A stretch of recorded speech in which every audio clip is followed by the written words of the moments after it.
Okay, this is Special Agent Josh Mead with the Florida Department of Law Enforcement. Today is Tuesday, May 8th, 2012. It's approximately 4:36 p.m.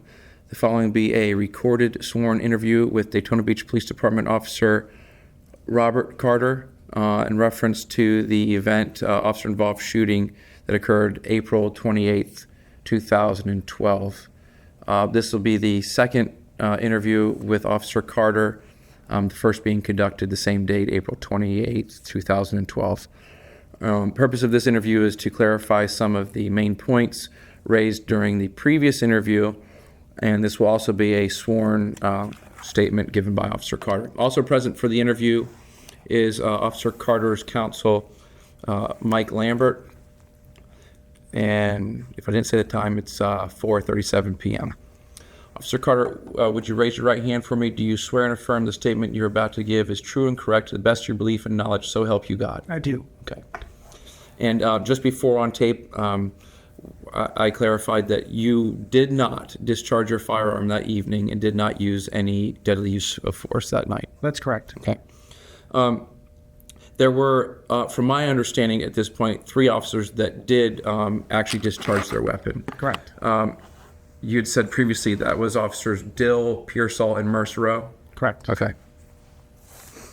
I also explained before going on record that we don't need to go through the whole event from A to Z, but rather just to clarify some of the highlights. So having said that, there was a point where you'd overheard a call for service that emanated from the Daytona Beach International Airport in reference to a male subject that was waving a gun, and ultimately that led to a confrontation between Daytona Beach Police Department officers, to include yourself, and this subject, later identified as Marvin Jones. Correct. And also for the record, his front seat passenger was later identified as Aviana Bailey. Just so we can speak intelligently about who was there and everything. What is your first recollection as coming on scene? I know that you were westbound on Richard Petty Boulevard, and I have, just to help, if it would aid you at all in your recollection, here's an overall satellite image of Richard Petty, this being Clyde Morris. Mm-hmm. And from my understanding on your previous testimony, you're westbound on Richard Petty Boulevard. Correct. We were able to determine by physical evidence, locating physical evidence, that what we call the first crime scene occurred right here at this grass strip in the median. Okay. Okay, which is, as you'll see on the image, just west of Hagen Terrace on Richard Petty. Can you explain to me in detail what you remember seeing as you first came on scene to that crime, what we call crime scene 1 that night? I was westbound and I saw a gold Lincoln speeding away, and I heard gunshots at the same time. I then did a U-turn and I had 3 police cars in front of me, and I trailed behind them. And on the radio I said, "Shots fired, shots fired." Okay, let me slow you down already. Okay, so you were westbound here, mm-hmm. and you saw a gold Lincoln traveling east. Correct. The vehicle was not stopped. It was already in motion by the time you physically saw that vehicle. I'm thinking it was very, very, very slow. It was just pulling away. Just pulling away. Yeah. Did you hear the shots simultaneous before or after the vehicle was pulling away? I don't remember. Okay. Sorry, I don't remember. I remember hearing the shots because I'm on the radio saying it. That was my voice. Okay. So around the same time you heard shots, do you remember how many shots you heard? No, I don't. Multiple. There's more than one. Okay, so you heard an unknown number of shots, and around the same time you saw the gold Lincoln eastbound. Correct. On Richard Petty. Correct. Okay. What do you remember seeing of Officer Mersereau at crime scene number 1? I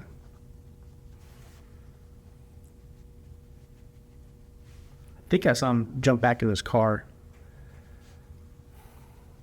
maybe he was already in his car, or remember, I don't recall if he was in his car already or if he jumped back in his car. Okay. It's kind of... That's fine. Yeah, and I wasn't there, so that's the point, is me trying to figure out exactly, trying to piece the physical evidence with what people saw, because I have to see it through your eyes, okay? So, an unknown number of gunshots, the Lincoln going eastbound, and Mersereau had either was already in his car or was just getting into his car. Right. I remember the Lincoln pulling away, and as it pulled away, it fishtailed because it had a tire blown out, and then it went around a curb, and then it clunked up on. Okay, well, show me. Here's some. These two are blow-ups. Okay, of the different areas. Here, this is Hagen Terrace, and this is that grass strip that we're showing you here. Okay, right. So this is where we saw the original crime scene. Actually, two sets of skid marks like this. So you were traveling west, correct? Yeah, I cut around in the median, the grass median, when it proceeded. Okay, this is eastbound here. Oh, it is? Okay. Yeah, and this is west. Okay. All right, that's better. Okay, so you're traveling along this way? Yes. Okay. I travel west, and then the cars are sped off this way. Fishtailing going eastbound. Yeah, and I did a loop in the median. And okay, who was the first unit behind the subject vehicle? The Lincoln? I believe it was Josh. Okay. And then were you behind Josh? No, I had two cars in front of me. Okay, so there was... Dill, and then the other guy, Pearsall, was in front of me. I was the last car to turn around. Okay, so is it your recollection that Mersereau, Pearsall, and Dill were all in front of you, and you were the last? Yes. Okay, all right.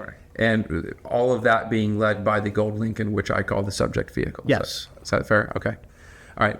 It sped away, fishtailing because it had a flat tire. Yes. And then you were just saying that it hit a curb somewhere. Yes, it went around into this area here. I don't know exactly what street that is. Okay, let me show you. This is that strip. Okay. And then here's the first curve, and then here's the curve going out to Clyde Morris. Now this right here is where we found crime scene number 2. This is where the subject had been found with the gun, and in this parking lot with several officer vehicles all in here. Right. Okay. So this is a blow up of that. This being west, and that would be north. Okay.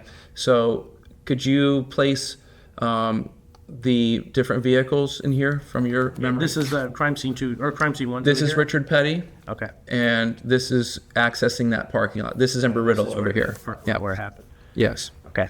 So I turned around the median back here. Right. And the cars proceeded this way. And when he hit this side, right prior to hitting... You can mark on that. Okay, I saw him fishtailing over here. Okay. And they turned the corner.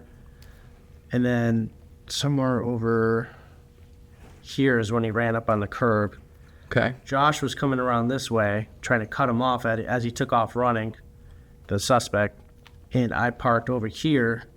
Dill and the other guy was parked over this way somewhere. I had my eyes on the passenger.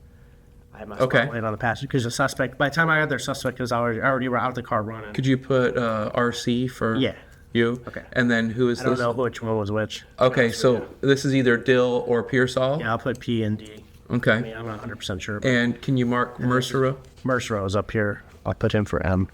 Okay.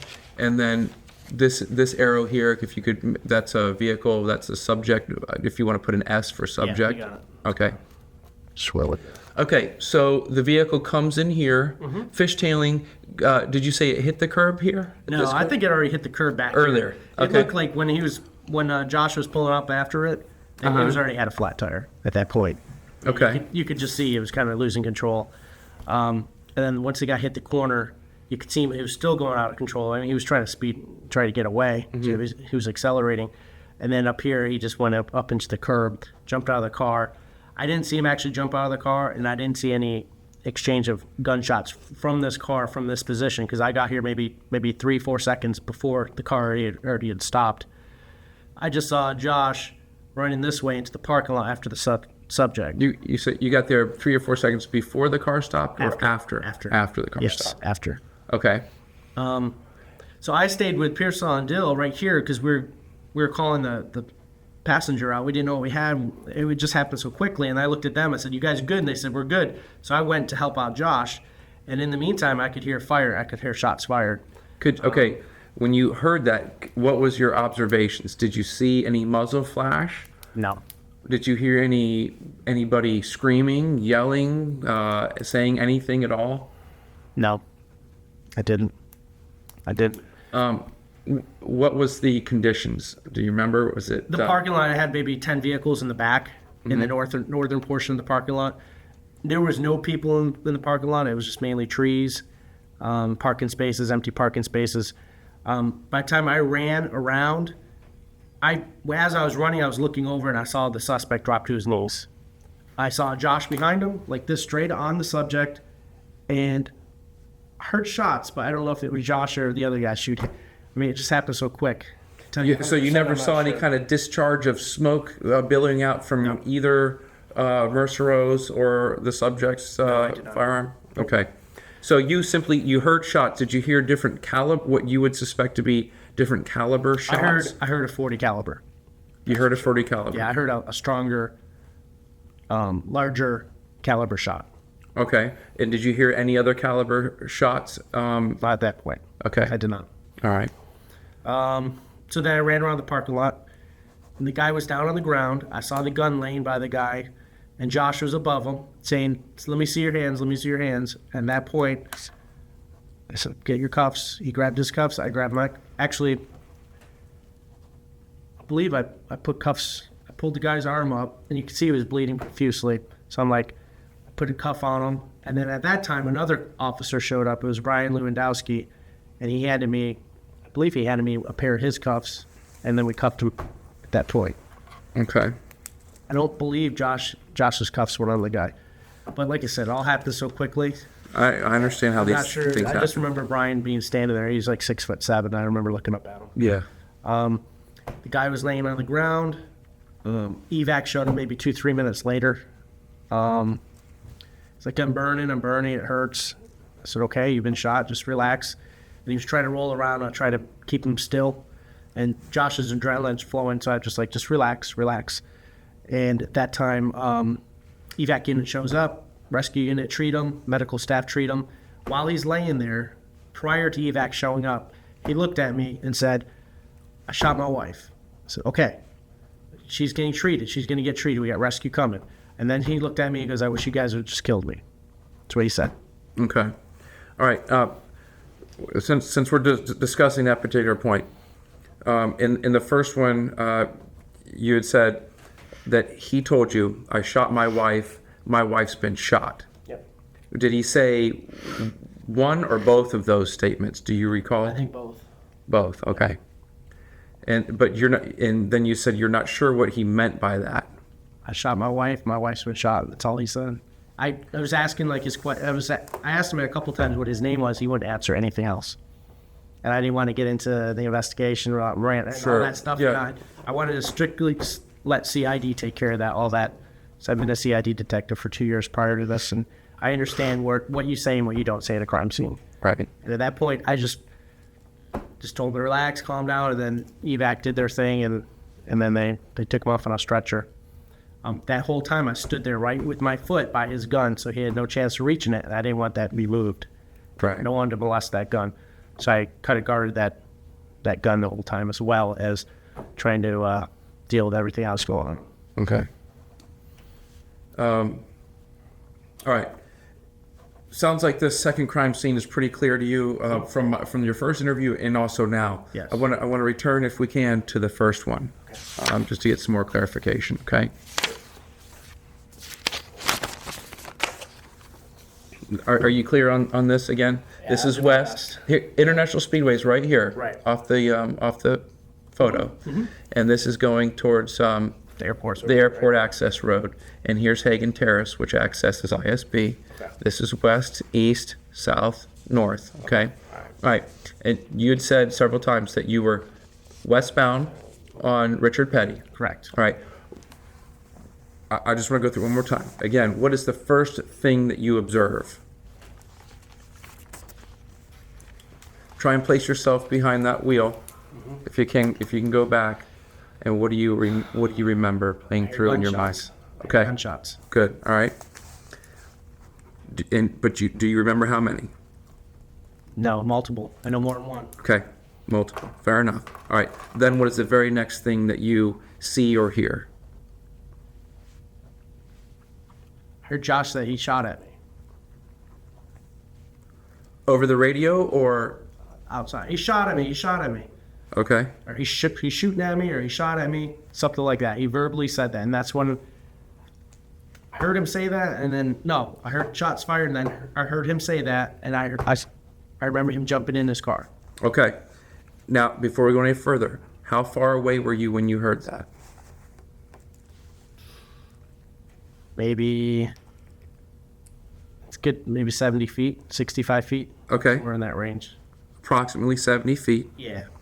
Did you have your windows down? Yes. Okay. I always have my windows down. Did you have your siren activated? No. I shut it off at that time. Okay. So you're westbound on Hagen, or I'm sorry, Richard Petty, coming up to what we call crime scene 1. You hear multiple gunshots. You hear Josh say he's shooting at me or he shot at me, something to that effect. Correct. And you're about 60, 70 feet away with your siren off and your window down. Correct. All right. Were you moving at that moment? I was pulling up. You're pulling up. So you were Slow motion. Okay. So you're coming on to what we call coming on scene. Right. Okay. And you're slowing down. How fast would you say you were going at that moment? 2-3 miles an hour. 2 to 3 miles per hour. Okay. Now that you remember hearing that, do you remember seeing Josh in that instant of time? Just remember him jumping back in the car, or getting in the car, and pulling away, and then I saw the car fishtail away. Okay. You saw Josh getting into his car. I believe he was getting into his car.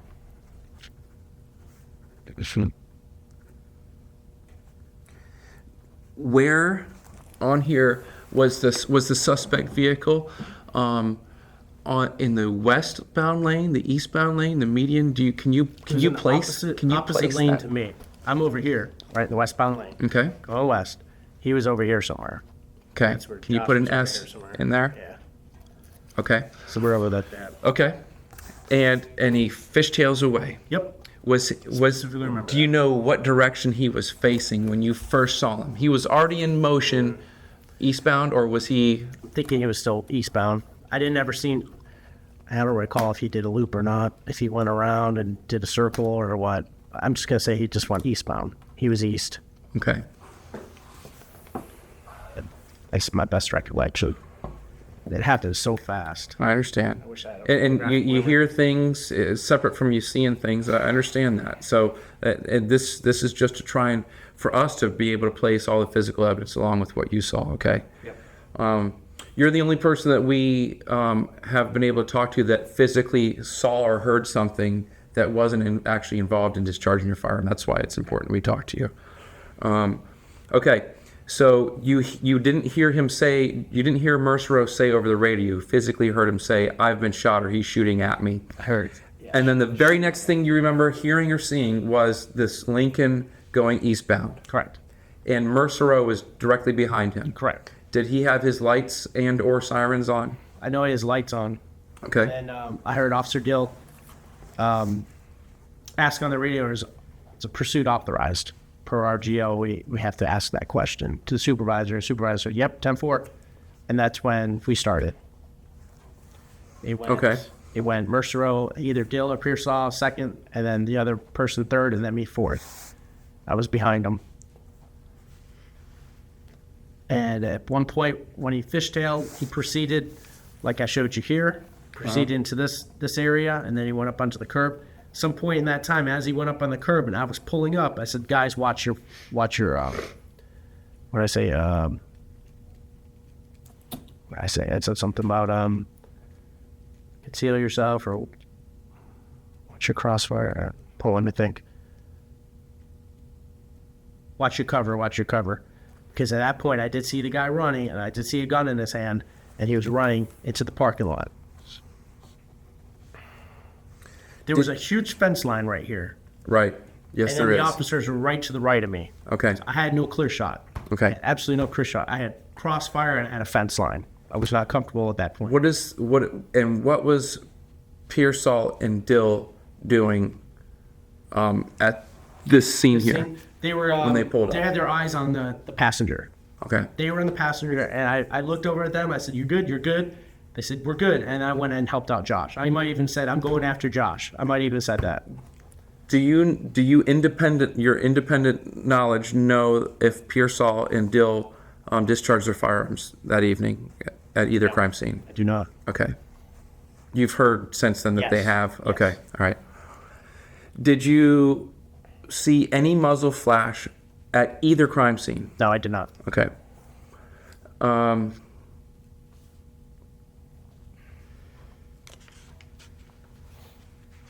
Okay.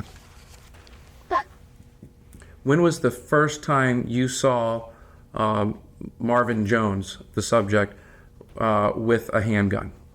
When he was running into the parking lot. Okay. That's the first time. Okay.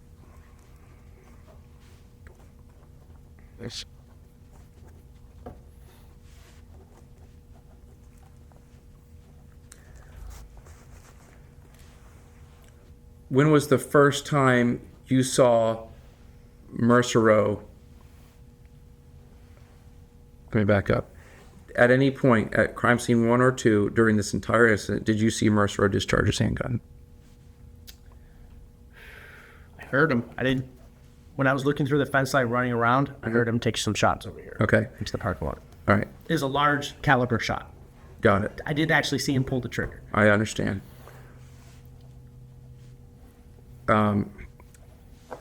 Did you hear any discharging of firearms prior to that? Yeah, at the first crime scene, I heard some shots fired. That's why I got on the radio and said shots fired. Do you know for certain who those shots came from? No, I do not. Not for certain. Did they sound similar to the large caliber that you heard in the parking lot? It sounded like maybe a smaller model caliber. Okay. At crime scene 1? Crime scene 1. All right. At crime scene 1, did you hear more than one caliber report? I heard a large and a small. You heard a large and a small. Yes. Do you remember how many times you heard either one of those? Multiple. Multiple times? More than once. Okay.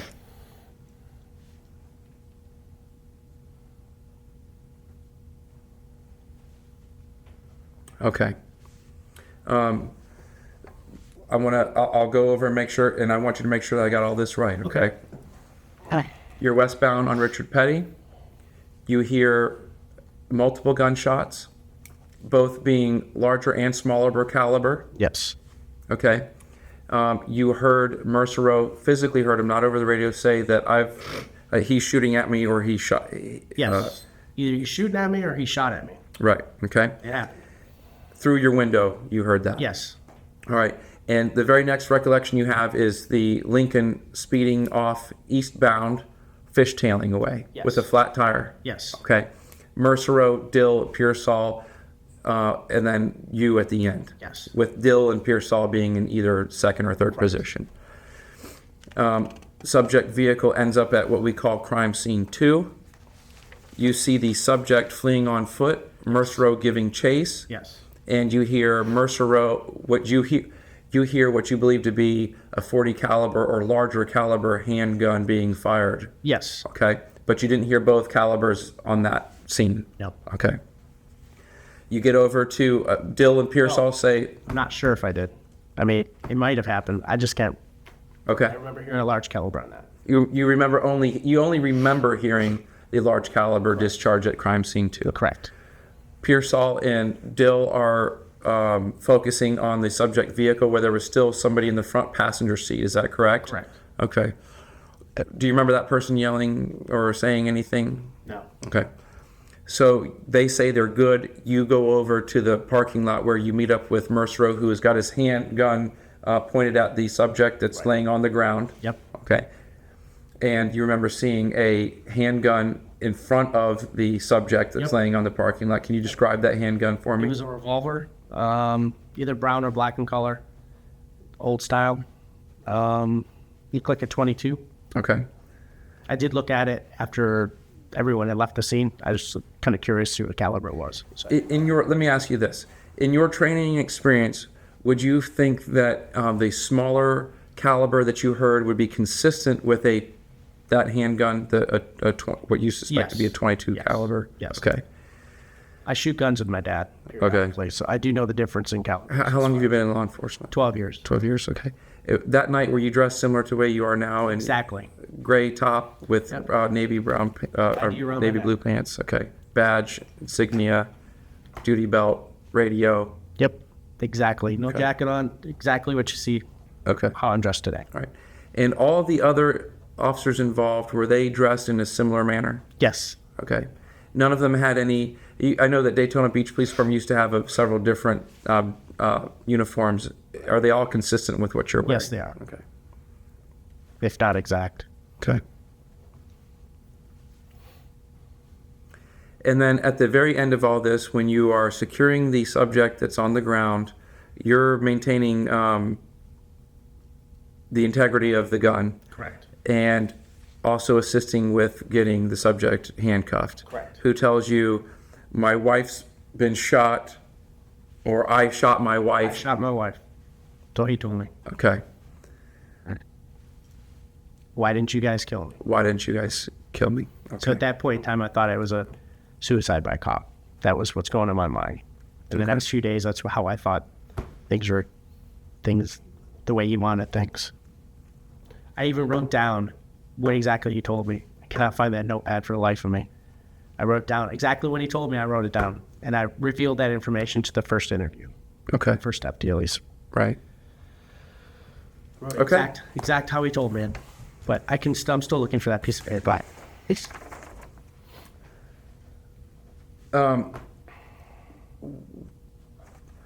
At crime scene 1, when the subject vehicle is when you're first coming on scene, do you remember where Dill and Pearsall were? Dill was in front of me. Pearsall, I do not recall. Dill was in front of you? Yes. Okay. I remember that because we both left. We just had lunch and we both left the sandwich shop and both kind of trailed together. Okay. Entire time. So did he make a U-turn at the same time you did, around the same? I think just prior. Yeah. In the same general area? Yes. Okay. And do you remember going over the median? I'd have to say I hit the grass. Okay. Well, I mean, there's breaks in the median is what I mean. I understand. So I'm thinking I went over the grass. okay. All right.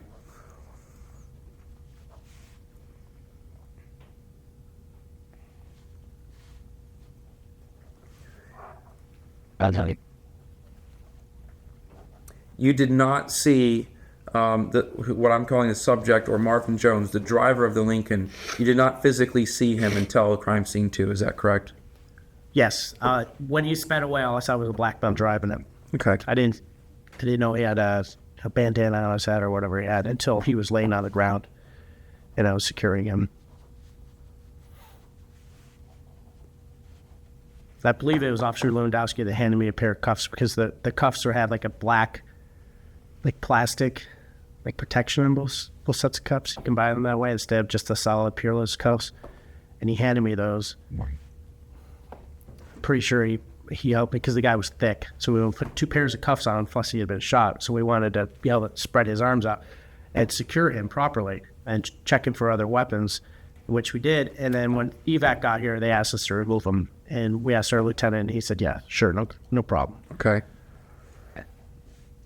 There's either Lewandowski's cuffs or Mersereau's cuffs. But I said it happened so quick, they just handed me cuffs. And I knew I took mine out, put mine on one arm, and then one of those guys handed me the other one. I put it in the other guy's arm. Okay. But so you secured the cuffing? Yeah. Yes, I did. Okay. All right.